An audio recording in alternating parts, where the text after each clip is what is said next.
2020, Community Network Exchange 2020. The session is, the topic of the session is community networks as a model to fight misinformation and fake news. Great task, for all of us to give opinion on that. And I am joined by Waqas Hassan, who is president of Internet Society in Islamabad, Internet Society chapter, I should say, right, Waqas? Yeah, Internet Society chapter in Islamabad. I am joined by Lisa Garcia, who is executive director of Foundation for Media Alternative from Philippines.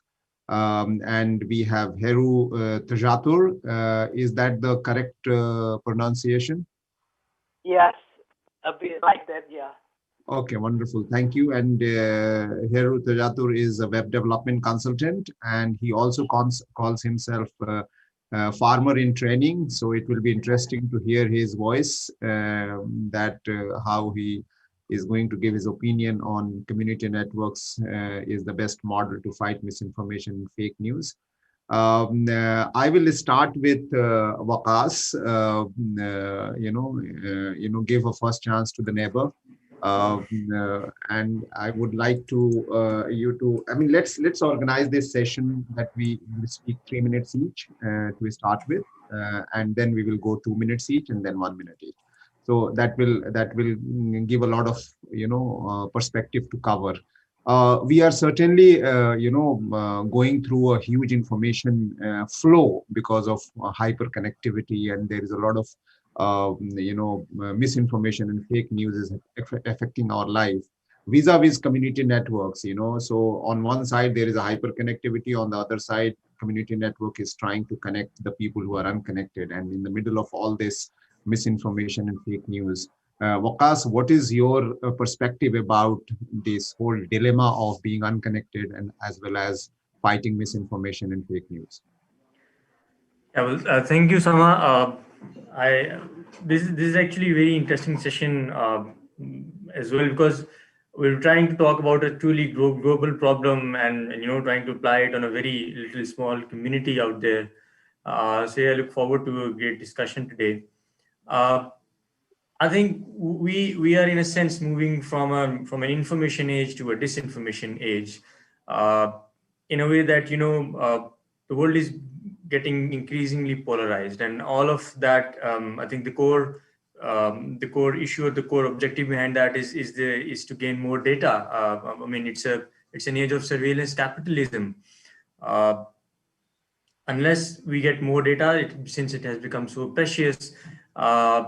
We think that in this age chaos is actually generating more data than meaningful discussions. Truth has become boring. It doesn't give you more chance to talk about it. Doesn't give you more chance to bring more perspectives into this. So the discussion ends when truth comes out. But on the other hand, if it's fake news or disinformation, what we see is that the news actually gets spread faster. There is more data to generate.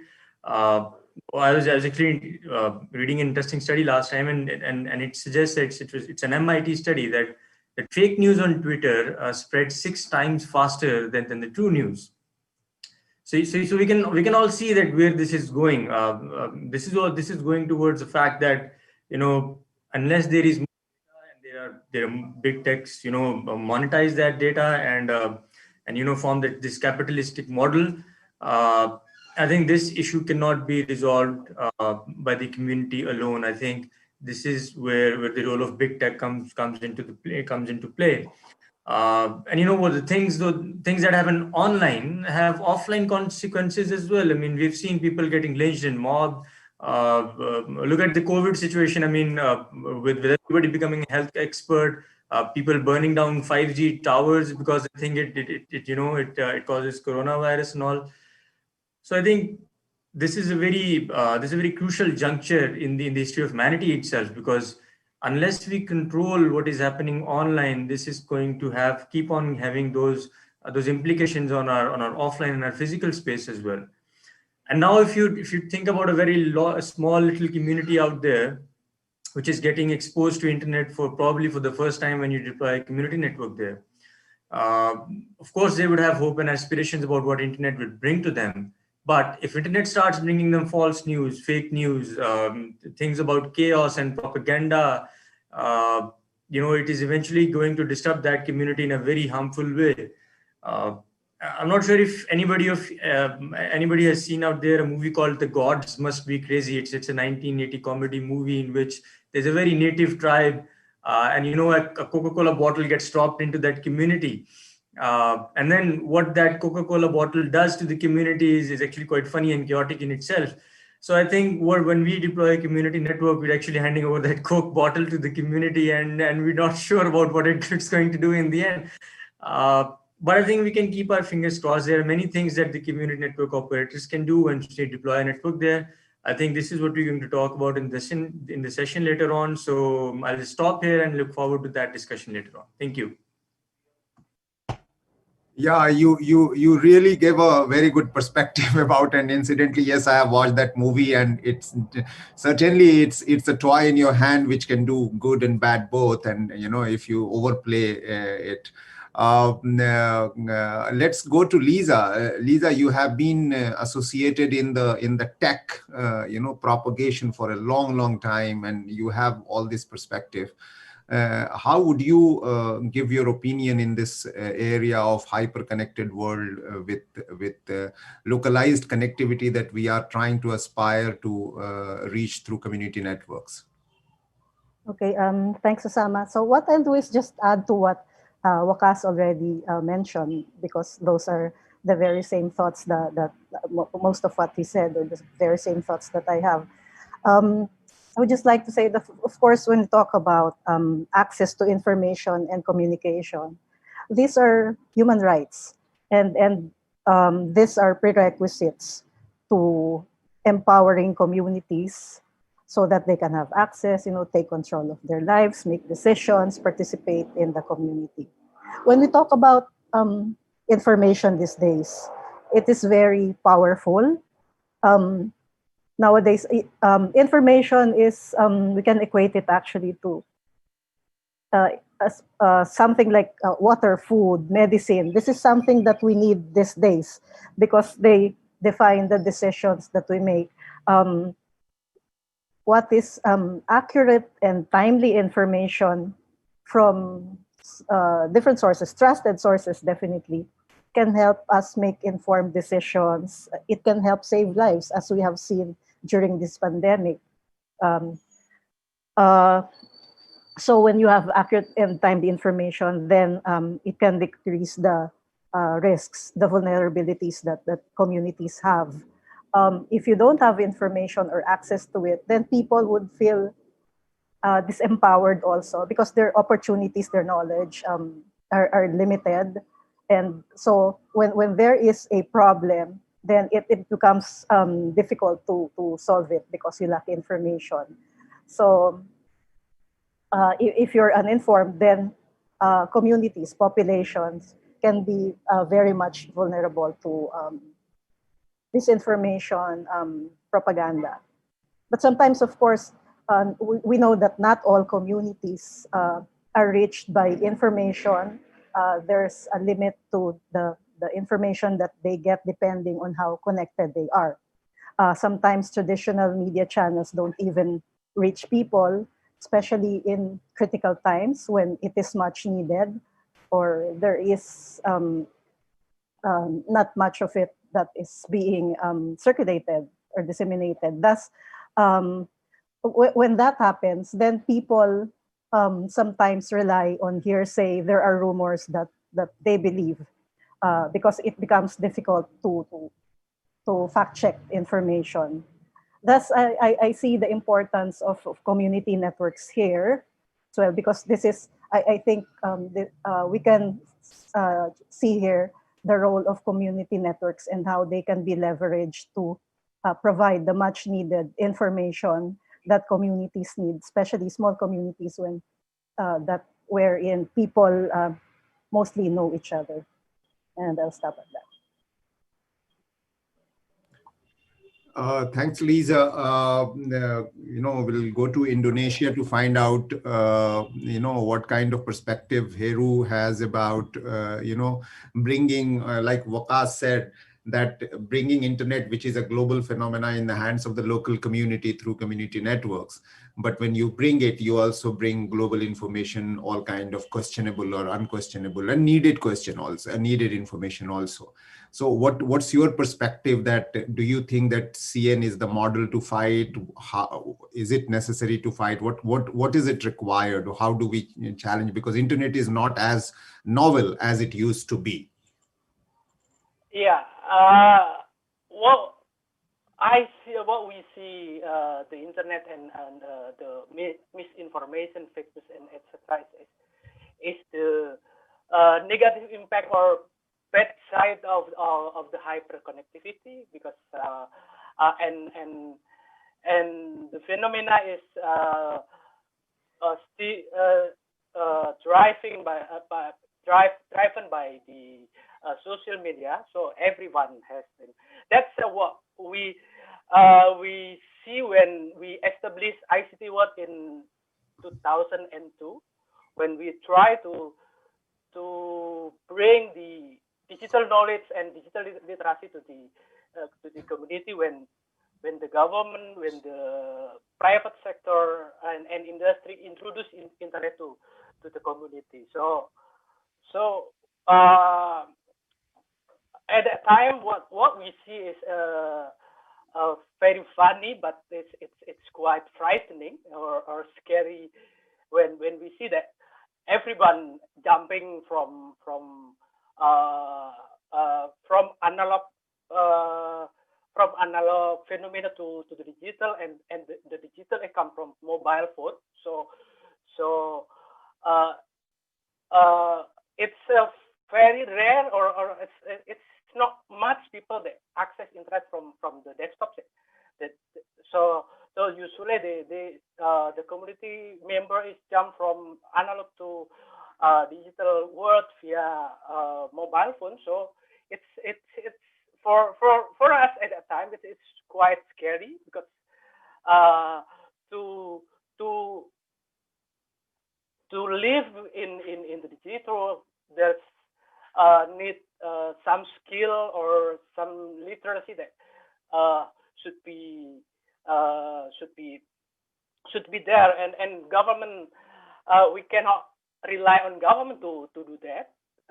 So we start having the activity to spread and to educate people, and the user what is the digital, and we hope that community have a skill to use and to and the last in the last 10 years, the fake news and the hoax that spread around is very scary to us, as we know that most of the driving factor of the spreading the fake news and hoax is from the usually from the political activity and and the religion issue. So in that sense, we believe that uh, community network is quite effective, because if the hoax or fake news is spreading in Twitter, there are a lot of people could see it and could set some other comparing information on comparing fact. But the most scary thing is when the hoax and the fake news is spreading to uh, through the uh, discussion forum from the messengers group that usually they are very specific, and and and most of the fake news related to a religion and related to and in the last several months related to information about COVID or infodemic is quite abundant, is spreading through the WhatsApp group. Usually there's a family. So with these things, so we have to work out through the community network to fight these fake news or misinformation or disinformation.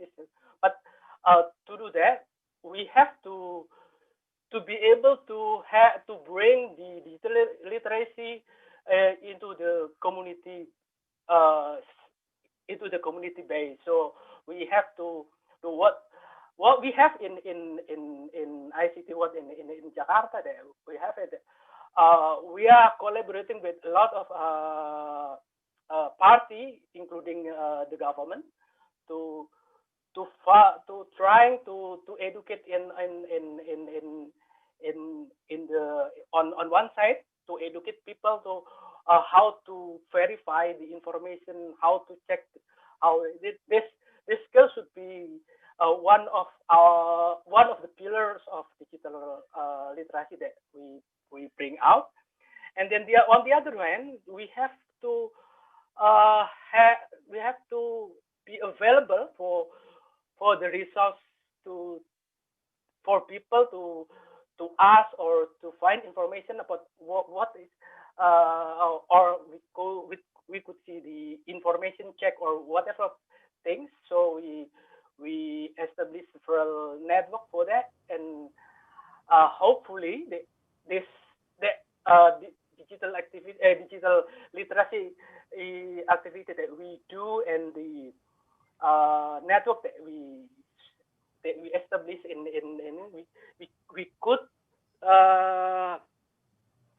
we could hold and trying to control, and I don't know if it's over confident to say to tackle down the fake news, but what we have is that we need those two things: the digital literacy and the resources that could provide the fact check or reference for community to check whether this information is good or not. That's what we have in Jakarta, Osama. Thank you. Thanks, Heru. I would like to take this forward. Where you said that I have listed these three things that if you are hyper-connected world, then what is very important to find out is that if in the hyper-connected world, if you are taking the connectivity to the community which is not connected so far, it is important that you need to figure out, are they information literate, are they media literate, are they digitally literate, do they have critical thinking, because you are going to be exposed to huge amount of information. How do you handle it? Do you have a reference checkpoint? Do you have a referral point? Do you have a fact checker? Do you have a belief system in the community that you do not believe in anything that is coming from outside? And in that manner, Waqas, I would like to come back to you to say that community network is a localized, contextualized community network. It's much more easier to be coherent and much more controlled within the community. How do you think that one can fight community, a safe community from misinformation, propaganda, rumors, and all hoax, and so many things? I mean, do you suggest some kind of bullet points or something? I think first of all we have to understand that when we take internet to a small community, it is not necessary that the community may not be aware of the major issues, before you took the internet to them, because it's not just a community which is living in isolation. I mean, I know I quoted an example from that movie, but we're not taking internet to that kind of natives at the moment. When we take internet to these kind of communities, they probably already have TV. Like if they have electricity, they might have TV as well. So they'll already be aware of the major issues, at least of the of what's going on in the country or in the world. What the beauty of a community network is that it's a close interrelated community, right? So there's an advantage to it and there's a disadvantage. The pro is that the community is already connected. So so if there is misinformation on fake news, it will spread rapidly into that community. There is more chances of that information spreading into the community faster than what would happen in an urban area with us. But at the same time, if there is something which reverts that fake information, probably that rebuttal will also travel as rapidly within that community as the fake news spread.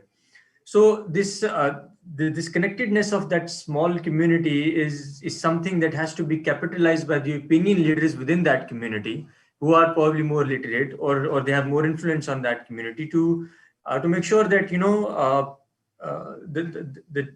to make sure that the fake news or the information that they're getting, how do they verify that news, and how do they not actually believe everything that they read on the internet.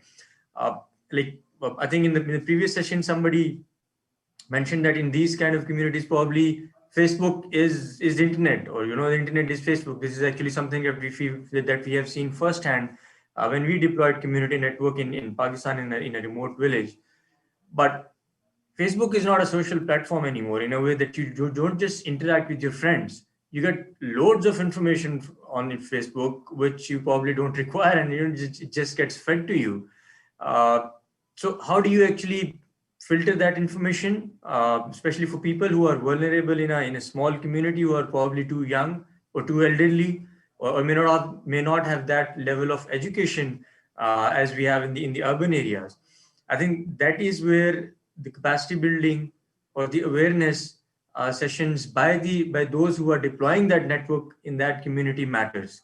Once you go into a community to deploy a network, it is absolutely essential to study that community itself first, understand what their values is, understand how they work, understand who the opinion leaders are, and then work with them, so that once you take the internet to that community, they're at least this much ready to make positive use of the internet, rather than believing everything that is being fed to them through social media.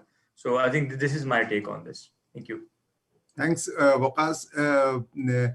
Lisa, one of the things that I have experienced is that in community networks, we started with irrespective of who makes it and all that. Gradually, we learned that if you have more women involved in community networks, in terms of managing, in terms of knowing, in terms of running a center, in terms of community mobilization, we feel that they become more responsible, it becomes much more accountable, it becomes much more steady and things like that. So with those gender coming in, and we are also seeing that you have less problem of misinformation and fake news when which is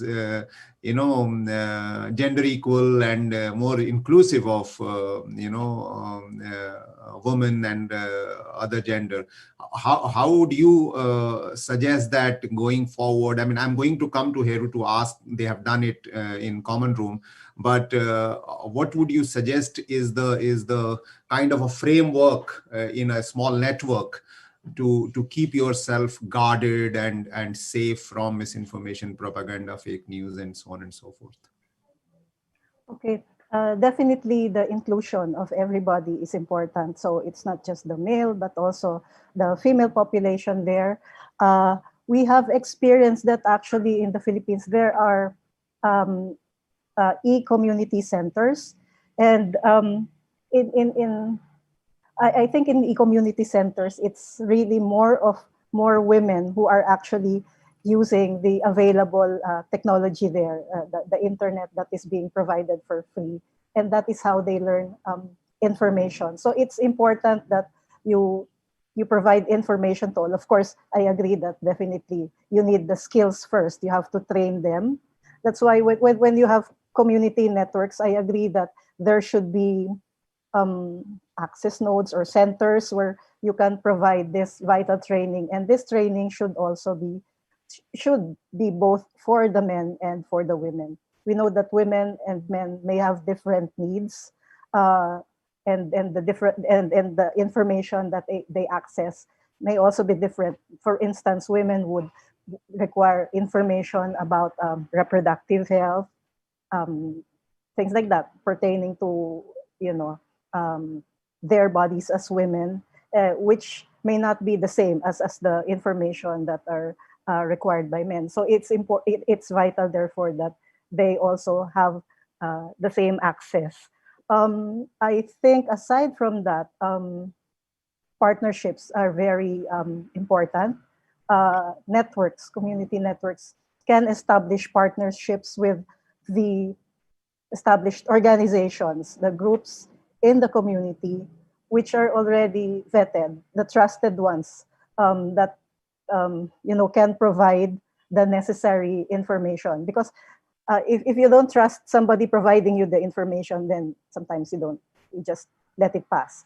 So that is important. Partnerships with, I don't know, media organizations, partnerships with the academe, that would help because they can provide the vital information that may be needed by the community.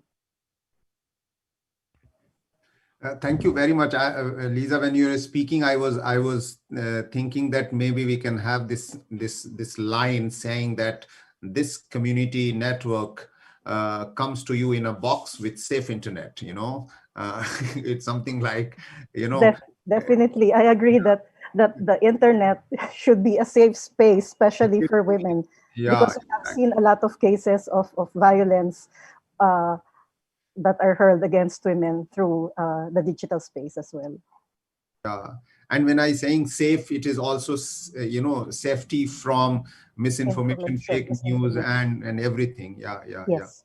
Yeah, thank you very much. Heru, very quickly, in 2 minutes, can you explain your experience of how you reached out to rural communities through community networks, through common rooms experience of fighting misinformation? Because I heard that there are special cases of misinformation and fake news, and you could use your community networks to fight that. Can you share the experience in very quickly? Yes, actually, what we experienced with Cameroon to provide the community center to the community rural communities. The model that we established is we are, as Lisa has mentioned earlier, that we make a internet center on the community. So the internet center is a place that actually is a physical place that everything that come from the internet is come from that place. So in the internet center, we provide people, resource person that could help community to explain anything to about the being digital. What should we do? How we could learn to do that. And actually, those kind of internet center model that we trying to implement in one and 2, 3 community that we try, we adopted the model is from the actually from the government of Jakarta. They established a lot of community center in Jakarta, but it's not worked so well because the facility is there, but there is no resource person or there is no people that run and could provide any guidance, any resources to talk about it. So we connect to a lot of organizations that have the capability to provide certain services that need to run the internet center. So for example, when we need to fight the fake news or hoax, we usually bring out some our friends from our partner from Indonesian fake news society to establish a training or a knowledge sharing about how how the community could develop skill to differentiate what is wrong and how to verify every information that they have. Actually, that's it. Wonderful. Thank you very much. one of the things that we have experience of doing is that irrespective of whether it's community networks, but we are certainly seeing that how misinformation is affecting local communities and societies. We have started training local people to become fact checkers, local people to become information kind of the responsible information providers, in the sense that they can be the fact checker in like in local, in villages, you have this one old man or somebody whom you ask every question, or so similar kind of leadership you create, information leadership with the community. But if I ask all three of you in one line, what would be your suggestion to fight misinformation at a community level? While the internet is becoming more and more hyper local and hyper connected, what is one line suggestion that you should there? All three of you, if you can give me one line suggestion, what would be my number one solution to fight misinformation at a community level? For me. For you, I mean, we start from you and end to Waqas. From my experience, involve the people that the patron on the community. It's much faster to because anything that they said, usually a member of the community will follow and have a trust in what he or she said about. Lisa. I think what can be done is to, of course, fact checking was there, but establish something like a watchdog of misinformation in the community, where people can also report fake news. Wonderful. Waqas. I'll just take a Russian quote and just modify it a little bit. That trust the internet, but verify. So I think this is something that the community can take on. They can trust what's available on the internet, but they have to verify before they actually believe it. Okay, so what you're saying is trust the internet, access the information, don't believe it before you verify it. Okay, so I would as a moderator take my chance to say that don't forward. Simple. Anything verbal, on text, on video, just don't forward. To add what Waqas said, without verifying or without knowing where is it coming from, what is it, just make a habit. Listen, my dear panelists, please be there. We are going to ask our team back office to show a few videos, and then we come back and do a Q&A. And I would request everybody who is in attendance area or even among the panel area, those who are watching it, please form your questions, put it into Q&A or even in chat. And we will come back in about 10 minutes. I mean, we are here, but we are going to watch few videos, which we have requested from various practitioners to share here on this platform. So Heru, Lisa, and Waqas, please be around and let's watch a few videos, and then we come back to have a further 10-15 minutes of discussion to end it.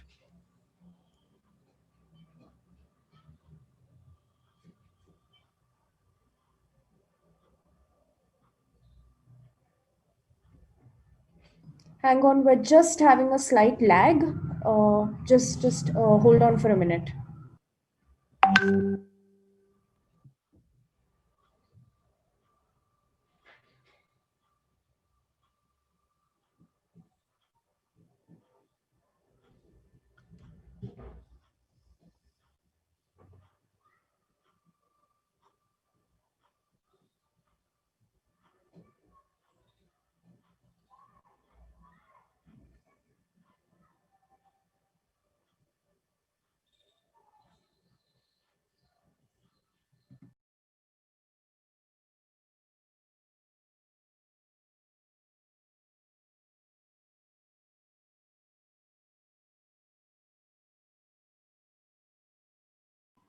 We're having a bit of technical difficulty. Can we move on to the question? Oh, okay, sorry, it's working.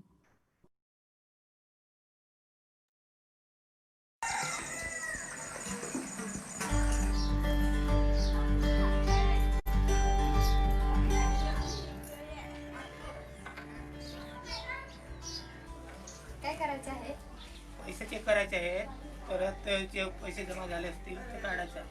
नमस्कार, मी अंजली भरत मत्रे. माझं लग्न झालेलं, तर माझे mister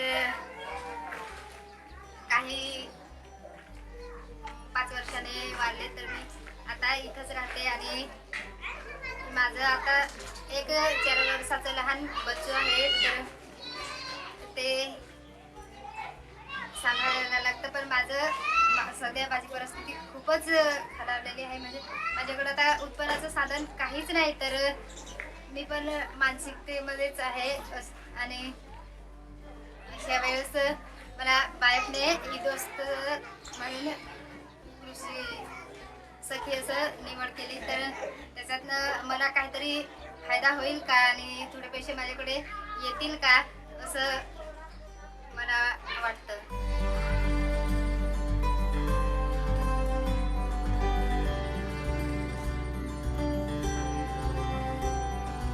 माझं शिक्षण 10वी झालेलं आहे. नंतर मग मी करायचं ठरवलं, तर मग ते बायोफने माझं रजिस्ट्रेशन करून घेतलं. त्यासाठी आधार कार्ड आणि पॅन कार्डची गरज होती, तर ते पण माझ्याकडे नव्हते, तर मी ते 2-3 दिवसात करून घेतलं. आणि 28 तारखेपासून मग मी ते सर्विस द्यायला लागली. तर त्याच्यात मोबाईल रिचार्ज आणि लाईट बिल भरणे आणि मनी ट्रान्सफर करणे आणि पैसे चेक करणे व काढणे इत्यादी सुविधा. अंजलीकडून पैसा काढतो. आता मला जायला भाडा नाही ना, एवढं दूर 50 रुपये भाडा, जायचा कुठं? इथून पैसे काढतो. मग इथं गावातच पैसे काढतो ना. तुमचा दिवस वाचला का? दिवस वाचला. एक मंजुरी आता 150 रुपये कोण देणार आहे? आमच्या इकडे बस नाही, तर आमच्या लोकांना जाऊनमध्ये जायला खूप त्रास होतो, कारण की बस नसल्यामुळे जीपला जावं लागतं, तर 50 रुपये भाडं खर्च करून जावं लागतं. आणि ते सुद्धा खूप गर्दी असते बँकेत, तर अख्खा दिवस जातो. काय करायचं आहे? माझी मुलीची शिष्यवृत्ती 2-3 वर्षा भेटली नाही. यंदा 2 पैसे झाले जमा, किती आहेत ते बघले झाले. म्हणजे ताईकडे 2 वेळेस पैसे म्हणजे ताईकडून काढले. आणि माझ्या मुलीला कपडे घ्यायचे होते, पुस्तके घ्यायचे होते, वह्या, ते 60ची शिष्यवृत्ती जमा झाले का नाही झाले ते बघायचे होते. म्हणजे ताईकडे बघले तर माझे 50 रुपये वाचले, वेळ वाचला. परत मुलीची सुट्टी वाचली, शाळेची दिवस वाचला. आणि इथेच मी पैसे काढले 2-3 वेळेस. काय करायचं आहे? मुलीचे पैसा शिष्यवृत्ती आहे ना, ते बघायचं आहे. कशासाठी पाहिजे? कपडे घेण्यासाठी. आधार कार्ड आणलंय का? आणलाय. दाखवा आधार कार्ड. कोणत्या बँकेचं पासबुक आहे? महाराष्ट्र.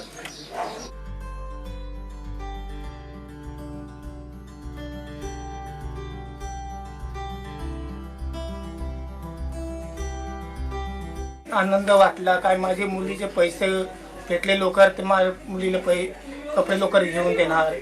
माझी रोज दिवस मुली शाळेत जाणार. मास्तरला विचारून की पैसे जमा झाले नाही झाले. ती वेळेस मी विचारलं तर महिना झालं तिथं, तीनदा आता जमा झाले. पहिल्यांदा त्यांच्याकडे गेलं तर मला असं वाटलं की ते आता बिल भरता येते, खरोखरच भरता येईल की नाही, हे जरा असा प्रश्न पडला की ते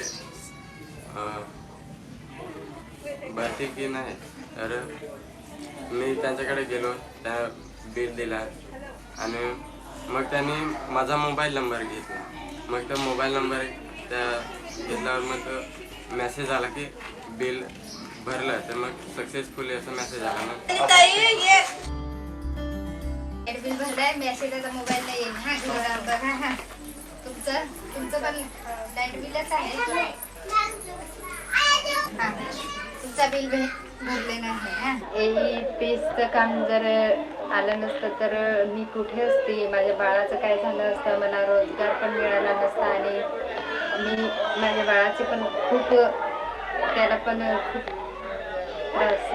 त्रास म्हणजे हालत खूप होणार होते. पण हे APSचं काम आल्यामुळं मला रोजगार मिळाला, त्याच्यात मी माझ्या बाळाचं पण भागवते आणि माझ्या आईवडिलांचं पण भागवते आणि माझं स्वतःचं पण त्याच्यातच करते. तर मी खूप खूप आभारी आहे. जर आमच्या बातम्याने माझं काम APSचं काम दिलं त्याच्याबद्दल मी खूप खूप त्यांची आभारी आहे.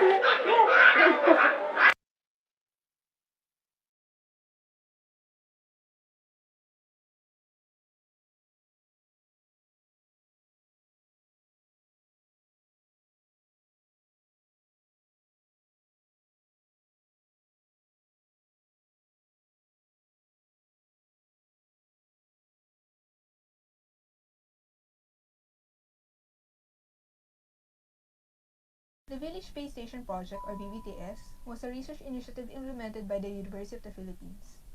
It is the first pilot deployment of community cellular networks here in the country. The project was motivated by the lack of basic communication access, especially in remote rural areas, as they are considered unprofitable due to the small potential subscriber bases and the lack of stable power sources, making the investments needed for these deployments difficult to justify.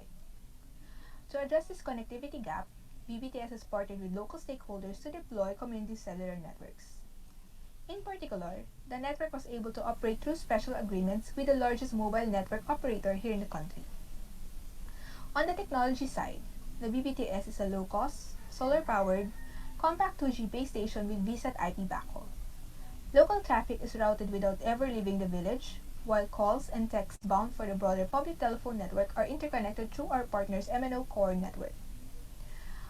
It is a prepaid network where subscribers purchase airtime credits for calls and SMS. All VBTS pilot sites were located in Aurora, Philippines. So these are all fishing and farming communities with populations that range from 200 to 2,000 people. It takes 4 hours of sea travel to reach the training center, which is also the nearest point where internet and cellular access can be attained during the time. Before VBTS was set up, there were only HF radio links mainly used to communicate with the local government. The impact of the project to these previously unserved communities can be summarized into 3 points. First, relief from anxiety due to the lack of communication avenues to their family members who are working or studying outside of their villages. Number 2, social capital formations like the introduction of new revenue streams and efficiencies in economic transactions. Number 3, there were also training opportunities for community members, especially in the enrichment of their technical expertise. As of January 2020, the active VBTS sites have transitioned from 2G GSM into Wi-Fi community networks because of the time-bound nature of spectrum agreements. The transition brought first-time internet access to these areas, hugely benefiting students, and it also enabled the communities to use social media as a communication platform. This year also, the management of the network has been fully transferred to the local community partners. We were able to get support to have additional community sites from the municipal government. However, plans for this were put on hold due to COVID-19. By sharing our experiences, we hope to open more opportunities for these communities, expand coverage, and connect more people to the rest of the world. Thank you.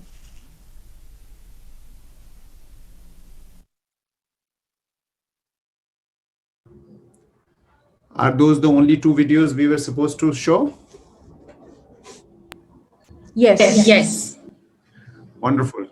Great. So let's go back to Heru and Lisa and Waqas. They are right here. Whenever I'm seeing these videos, I'm feeling so enriched, that, I mean, I'm sure that many of them may be available, but we got many of them made recently, but it's so enriching to go to see in different parts. And yeah, so coming back to our discussion, I think when we were going for these videos, there was one question already posed by Rajneesh Singh, how do you actually set up a mechanism that can verify the authenticity of news, information, etc. on social media, knowing that the sheer volume of information created every second is probably in the trillions? And we can contextualize it to say that how do you create this mechanism set for local community, or let's say community networks operator, or the community who is using community networks.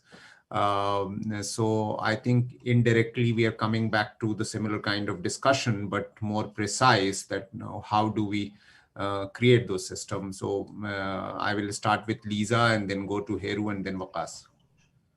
Okay, it's not that easy actually to fight misinformation, disinformation, fake news when you're talking about such a large volume of information that is available. It is difficult to fact check all of that, although fact checking, of course, works. But sometimes if you need information immediately, if you need it fact checked immediately, then it's not that fast that you can do it, because you have to check sources, etc. But I would still say that fact checking would help.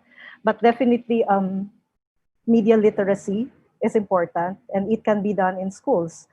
It can be done in community networks,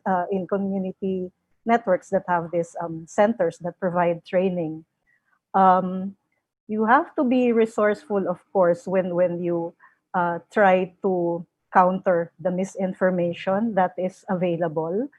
You have to be creative. You can use memes, you can use video.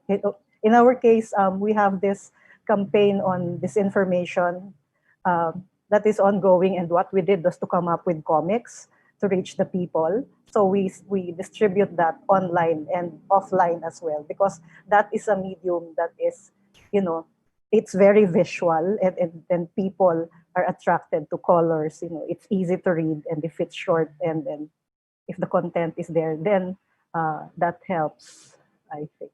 So, and yeah, the use of influencers as well. In communities, you have influencers. These are people who are experts whom you trust.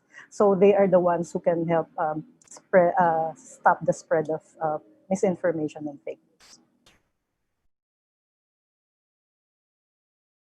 Yeah, Heru, I mean, I will just add to the question that usually the fake news and misinformation impacts happen in real time, but fact checking is a post effect. By then we have also seen that many times the effect happens. How do you fight that? You are muted. Yeah, sorry. Usually, what we did is actually apart from the fact checking, the fact checking is as Lisa has mentioned, it's a tedious process. It's a bit longer process, but usually we try to educate people to do simple check using any search engine, and then usually we can compare, and those kind of things is the step that we could do to verify any information that we have doubt on it. We put in on the infographic or in cartoon, as Lisa said, because usually people tend easier to understand pictorial information than the writing one. So usually that, and we cannot provide all of this all of the information that is coming through. Usually we work on the information that is based on the emergency or the how people will impact on the things, and then we work from that point onward. That's what we did, Osama. Thank you. Yeah, Waqas.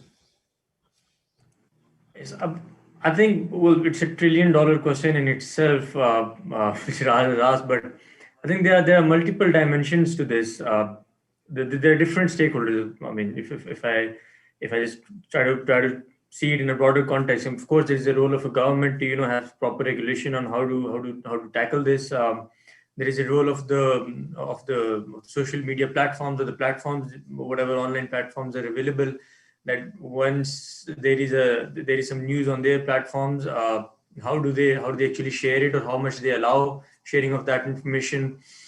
There is a role of users, us as well, the community. What kind of online ethics do we have?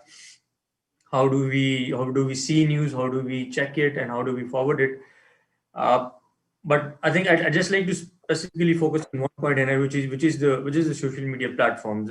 This is particularly important because uh, these are the companies that have the resources to deploy a fact checking mechanism, and that is by fact. If you go back 15 years, in 2005, Microsoft was the only company in top 8 in all of the world by market capitalization. In 2020, there is only one non-tech company in the same list of top 8. This is the kind of market power, the capital that they have at the moment. And uh, sorry to say, but they are the major source of spreading this information. There is no other source on the internet. There are sources, but I mean, of course, these are probably the biggest ones. I mean, if you can have a like button and an unlike button, you can probably have a verified and an unverified button. You can have a true button and a false button. You can crowdsource, verify that information through crowdsourcing, and give some sense of credibility to the news that is being shared on the platform. So, of course, we're talking about community networks here, but this problem is truly global. And if it gets solved at a global level, it will obviously have an effect on the community, on the way the community receives that information as well. So I'd like to go for the jugular here, rather than beating around the bush. So yeah, it has to be done through the platforms. Yeah, Waqas, well said. I was also, thinking that the way you were describing, if there is a like button, there should be unlike button, there should be a fact button, there should be uh, to be checked button or things like that or whatever. I was also thinking that why not, if some people can use artificial intelligence for creating misinformation, why can't we use artificial intelligence for fact checking or for asking information or asking for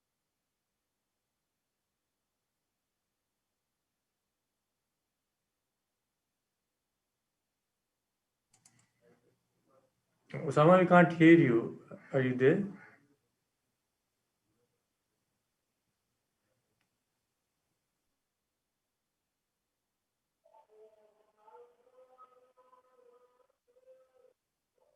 I'm sorry, I think I got disconnected and then again automatically reconnected. I thought That's you what the big techs do. checked Osama, maybe. You must have said something wrong, so they cut you off. Yeah, Raj, you're right. I think we need artificial intelligence to also figure out that what is the next word I'm going to say and accordingly get cut off.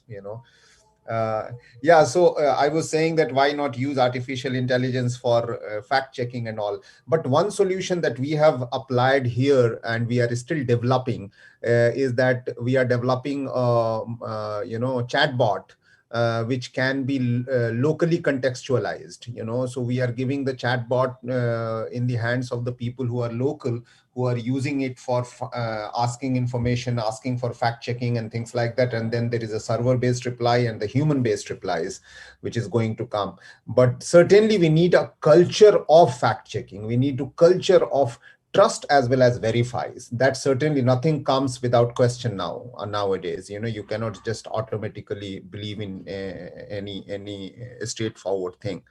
But I was also wondering, when you do fact checking, when you do fighting misinformation, what kind of basic literacy and education that we can propagate with the community before even they log in? Or I mean, what I'm saying is that earlier digital literacy never had a chapter or a module on safety security, and then gradually there was a module on misinformation and fake news.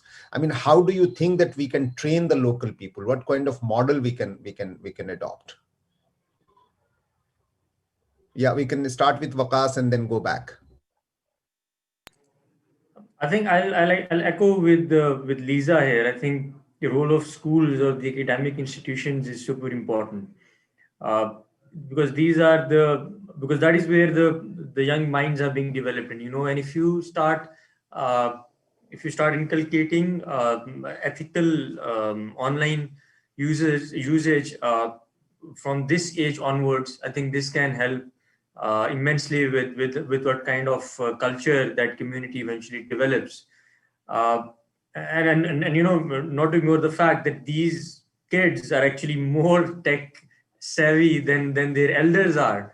Once they get trained, they can actually go on and not only have a culture within themselves, but also spread that within that close community that there is. So I think that is a starting point, in my opinion, to have these tech awareness sessions in schools. I'm not sure if could be if eventually down the line this should be a part of the curriculum as well. How to have a safe online experience for kids at schools. Uh, we at the chapter level have done some this kind of activity where we went to schools and tried to teach the children about safe use of internet back then, and we do hope to revive that project again. But we have seen the first-hand impact of those training sessions where the kids were actually better aware, and they didn't know many things that we've been told to them. So I think this is the starting point. That is where we should start to fight misinformation in these local communities.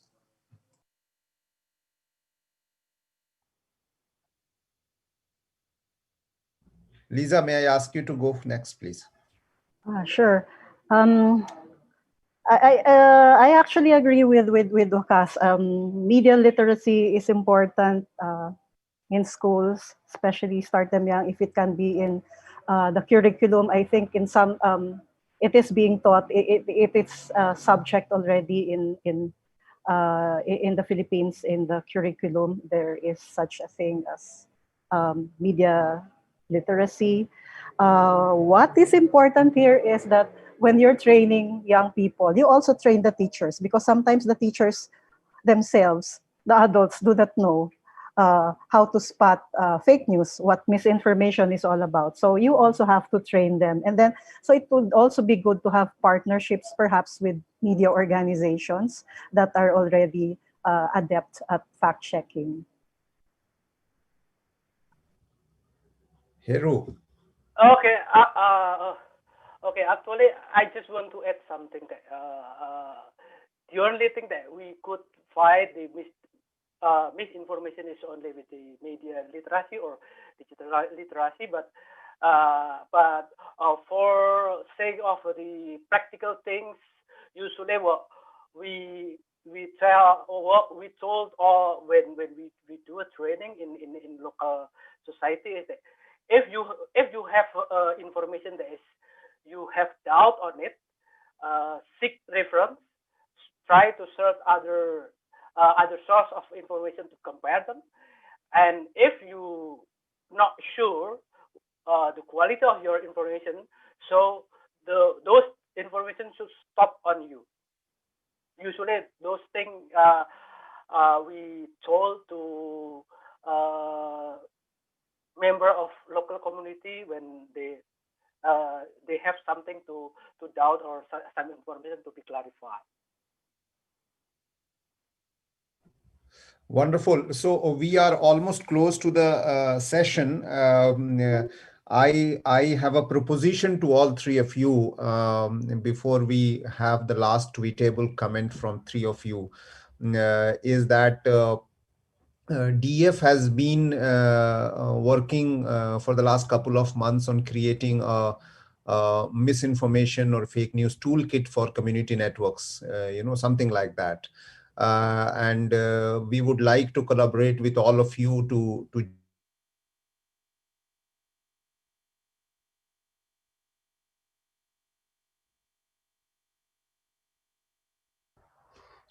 Looks like every time Osama mentions something about fake news, he gets filtered out. So Osama looks like we have a problem. Yeah.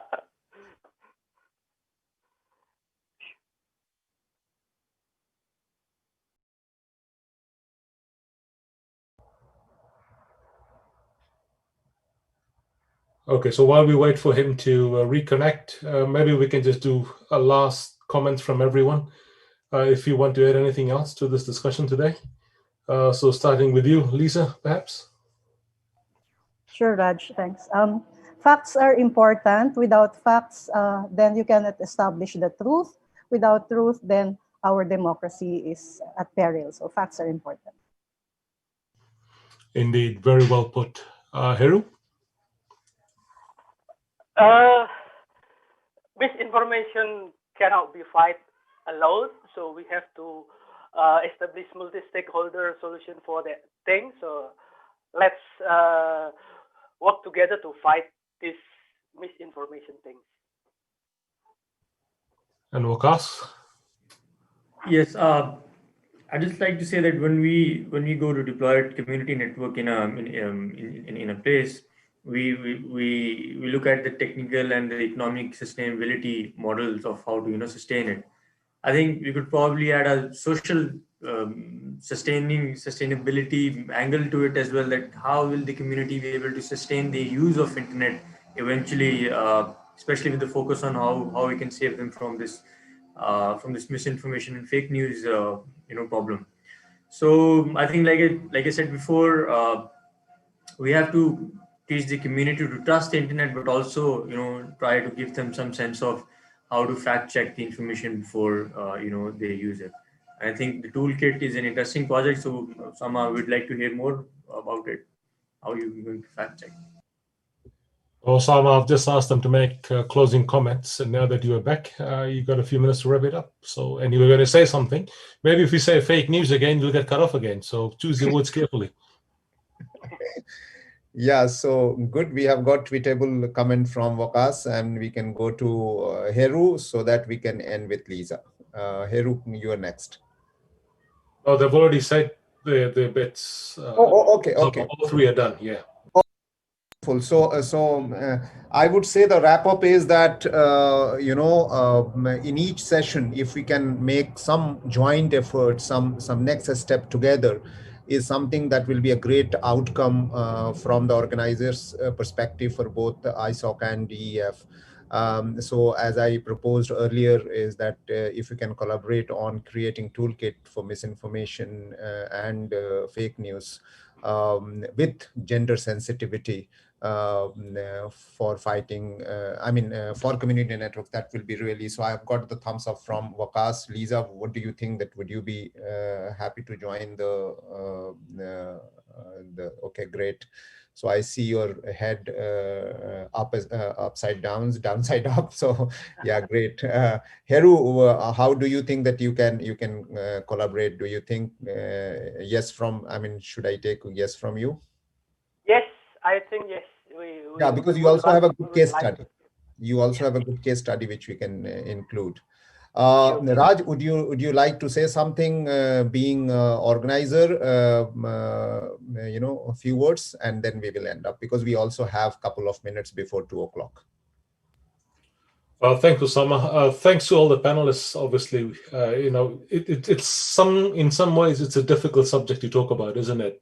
Particularly that somewhat cynical question I asked about, how do you actually fact check the trillions of messages that have been created literally every second? And that's why, and I think someone mentioned this when he was speaking earlier, that one of the reasons that human beings are separated from, we are at the top of the chain of the animal kingdom, is because we employ what's called critical thinking.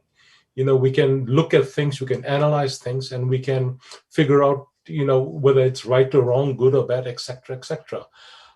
And sometimes in the whole heat of things with social media, with the speed, at the speed at which information comes, I think people tend to forget that, and they tend to believe what's coming their way, as opposed to processing that piece of information before forwarding it on or whatever. Community networks themselves, one of the things that we discussed when we were trying to set up this session in particular was the fact that community networks exist in small local communities, right? So literally everyone knows everyone else, particularly if you look at a village level in rural areas. So there's a good side and a bad side to it. One is that, if someone sends wrong information out, there's inherent trust in what someone has sent. But at the same time, if someone says, hey, that's not right, please don't do that, there are better chances of others saying, hey, okay, don't believe in that, let's move on from that. So it's an interesting dilemma in some ways, but I think also an opportunity that we could leverage, particularly knowing that in a lot of these areas, digital literacy is low, as well as traditional literacy is also low.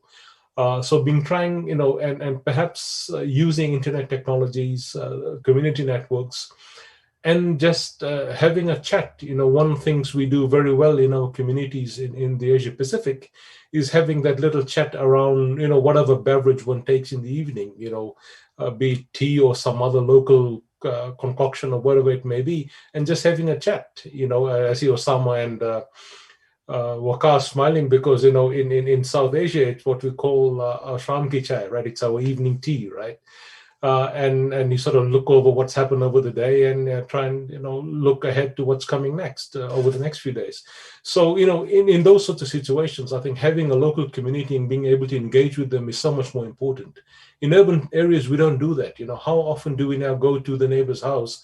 I mean, I suppose we can't right now with social distancing and restrictions in place. But even then, in the urban environment, is different, and in rural and community, rural communities, it's quite different. So I think there is an opportunity here for us to leverage, and I hope something positive can come out of this. And I've seen, all of the panelists and Osama have said that you want to pursue something along these lines. So I look forward to how that works out. So enough from me. Osama, back to you. Thank you. Yeah, so thank you very much. I'm really excited that we are taking away something from this session to work towards, and we'll be able to provide that post, CNX. But thank you very much. I will request all three of you to please extend the invite to join the rest of the sessions, like on 26th, then 30th, then 2nd and 4th, into the network that you are associated with, in the the mailing list that you have, so that maximum number of people, because invariantly we are seeing that we are also discussing larger issues apart from just purely community networks, so which is useful for anything around access, around rights, around many more things. So I would certainly request, Waqas, you have your own mailing list, Lisa, you have your own. Please forward this information and please invite them to join. And you also please find time to join in on 26th. Again, on the same time, we will be back. And till then, see you soon. See you.